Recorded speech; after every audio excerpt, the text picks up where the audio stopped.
अंतरिक्ष में गई सास बहू। मम्मी, आप इतनी अच्छी एस्ट्रोनॉट हो, फिर ये अर्ली रिटायरमेंट क्यों?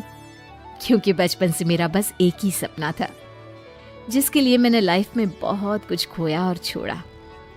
लेकिन अब इस अर्ली रिटायरमेंट के जरिए मैं बस तुम दोनों के साथ और पास रहकर बिना किसी हड़बड़ी के जिंदगी जीना चाहती हूँ।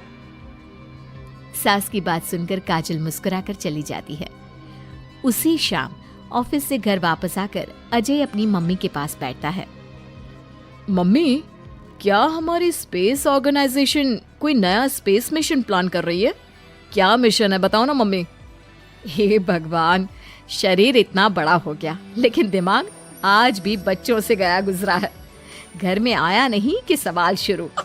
तो तुम जवाब दे दो ना। मैं क्या जवाब दूं? जैसे तुझे मेरे रिटायरमेंट के बारे में पता ही नहीं।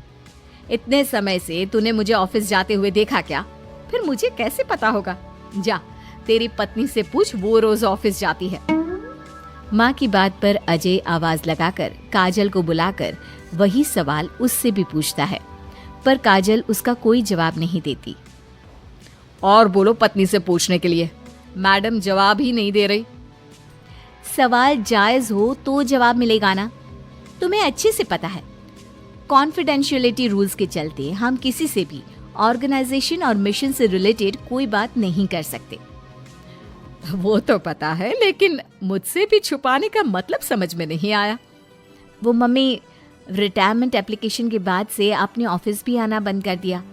सबको लगा कि अब आप इंटरेस्टेड नहीं होगी, इसलिए इन्फॉर्म नहीं किया। क्या तुम भी इस मिशन का हिस्सा हो? मैं ही इस मिशन की लीड साइंटिस्ट हूँ। ये हमारा अब तक का सबसे बड़ा और इम्पोर्टेंट मिशन है। अगर ये सक्सेसफुल हो गया तो दुनिया में हमारे नाम के साथ मेरा प्रमोशन भी पक्का है। काजल की बात सुनकर दोनों माँ बेटे हैरान रह जाते हैं, लेकिन फिर सब साथ मिलकर सेलिब्रेट करते हैं। अब दिन बीतने लगते हैं। काजल स्पेस मिशन के चलते पहले से ज्यादा बिजी हो जाती है और देर तक ऑफिस में समय बिताने लगती है। कुछ समय तक इसे चुपचाप देखने के बाद एक सुबह बहू को सामने देखकर आखिरकार सास उसे टोक ही देती है। आ रही हो या जा रही हो? भाई, हमें तो तुम्हारी शक्ल देखे लगता है सदियां बीत गई। मैडम कब आती है कब जाती है कुछ पता ही नहीं चलता। अरे ऐसा कौन सा मिशन है जिसने सुबह रात घर परिवार सब भुला दिया? मिशन तो मैंने भी बहुत देखे हैं और गई भी हूँ, पर ऐसा हाल कभी नहीं हुआ। मम्मी, मैं आपकी चिंता और गुस्सा समझ सकती हूँ, पर ये स्पेस मिशन आज तक के सभी मिशन से बहुत अलग है। अच्छा, जरा मैं भी तो सुनूं, ऐसा क्या है इसमें? आई एम सॉरी मम्मी, मैं नहीं बता सकती। भूलो मत, मैंने रिटायरमेंट अप्लाई किया है, लेकिन रिटायर होने में अभी 7 महीने बाकी है, जिसके हिसाब से मैं आज भी ऑर्गेनाइजेशन का हिस्सा हूँ। तो मुझे बताकर तुम कोई रूल नहीं तोड़ रही। मुझे सब याद है मम्मी, और मुझे ये भी पता है कि अगर आप साथ दें तो मिशन के लिए बहुत बड़ी मदद साबित होगी। पर सीनियर्स ने रूल बनाया है कि इस मिशन की इंफॉर्मेशन सिर्फ उन्हीं के पास होगी जो इसका पार्ट है, और मुझे तो उन्होंने खास अपने पास बुलाकर ये समझाया था। बहू की बात सुनकर सास सोच में पड़ जाती है और अगले दिन खुद भी ऑफिस पहुंच जाती है। ओहो, क्या बात है मैडम, रिटायरमेंट के एप्लीकेशन के बाद तो आपने दर्शन देने भी बंद कर दिए। अरे सर, अगर ईद का चांद रोज निकला करता तो क्या उसका स्वागत इतने जश्न से होता? इस पर सीनियर भी हंसने लगते हैं और दोनों कैबिन में जाकर बैठ जाते हैं, जहां सास बातों बातों में नए स्पेस मिशन के बारे में पूछती हैं। वो उन्हें मिशन के बारे में सब कुछ बताकर तुरंत एक इमरजेंसी मीटिंग बुला लेते हैं, जिसमें साइंटिस्ट की टीम और काजल के साथ एस्ट्रोनॉट्स की पूरी टीम भी होती है। तो ये है हमारी टीम, जो सब कुछ भूल कर दिन रात इसी मिशन पर काम कर रही है। अगर आप भी हमें ज्वाइन कर ले तो सोने पर सुहागा हो जाएगा। अगर आप मुझे टीम में चाहते थे तो पहले कांटेक्ट क्यों नहीं किया? आपने स्पेस में ना जाने के फैसले के साथ डेस्क जॉब का भी इनकार कर दिया और अर्ली रिटायरमेंट के लिए अप्लाई कर दिया, और फिर पिछले 1 महीने में किसी के साथ कोई कांटेक्ट भी नहीं हुआ। इसलिए हमने सोचा शायद अब आप ब्रेक लेकर इस सब से दूर रहना चाहती हो और इसीलिए किसी ने आपको परेशान करना सही नहीं समझा।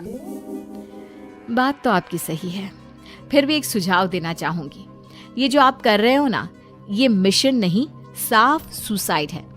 एक साथ इतने सारे लोगों को स्पेस में 6 महीने रहने के लिए भेजना आसान काम नहीं है। और ये बात मुझे आपको समझाने की जरूरत नहीं होनी चाहिए। हमें सारे कॉन्सिक्वेंसेस, स्पेस नेचर, मिशन की मुश्किल सबका पता है और ऐसा करने वाले हम पहले नहीं हैं। इसलिए ये भी साबित है कि काम हो सकता है। आप सिर्फ एक एक्सपेरिमेंट के लिए इतने सारे लोगों की जान और मेहनत को दांव पर लगाना चाहते हो, जिसमें सक्सेस रेट भी मुश्किल से 1% है। बहुत देर तक इन्हीं सब बातों पर बहस चलने और काजल की सास उर्फ ऑर्गेनाइजेशन की सबसे एक्सपीरियंस्ड एस्ट्रोनॉट को बहुत देर समझाने के बाद भी जब वो राजी नहीं होती, तो ऑर्गेनाइजेशन के सीनियर्स को उन्हें घर वापस भेजना पड़ता है। लेकिन उसी के बाद से न चाहते हुए भी सास मिशन के बारे में सोचना बंद नहीं कर पाती। इसी तरह 1 हफ्ता बीत जाता है। माँ, जब घर में बैठकर भी मिशन के बारे में ही सोचना है, तो इससे अच्छा है कि वहां जाकर इस सोच के जरिए उनकी मदद ही कर दो। उन्हें ऑफिस में नहीं, स्पेस में जाने के लिए मेरी जरूरत है। वो चाहते हैं कि मैं हेड एस्ट्रोनॉट बनकर बाकी सबके साथ स्पेस में जाऊं। वाओ, रिटायरमेंट से पहले आखिरी असाइनमेंट की तरह इससे अच्छा और क्या हो सकता है माँ? आपको हाँ बोल देना चाहिए। उस टीम में एक मेंबर काजल भी है। अगर हम दोनों ही चले जाएंगे तो तुम अकेले कैसे रहोगी? वहां से जिंदा वापस आने की कोई गारंटी नहीं बेटा। अब भी हमें भेजना चाहते हो क्या?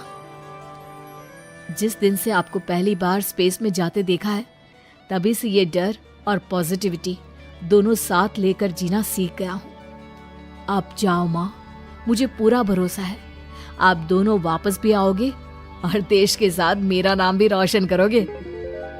बेटी की बात सुनकर माँ के अंदर हिम्मत आती है और वो एक बार फिर स्पेस ऑर्गेनाइजेशन पहुंच जाती है, जहां उसके फैसले से सब बहुत खुश होते हैं और स्पेस मिशन की तैयारी पहले से ज्यादा जोश में शुरू हो जाती है। कुछ ही समय बाद दोनों सास बहू स्पेस में पहुंच जाती हैं।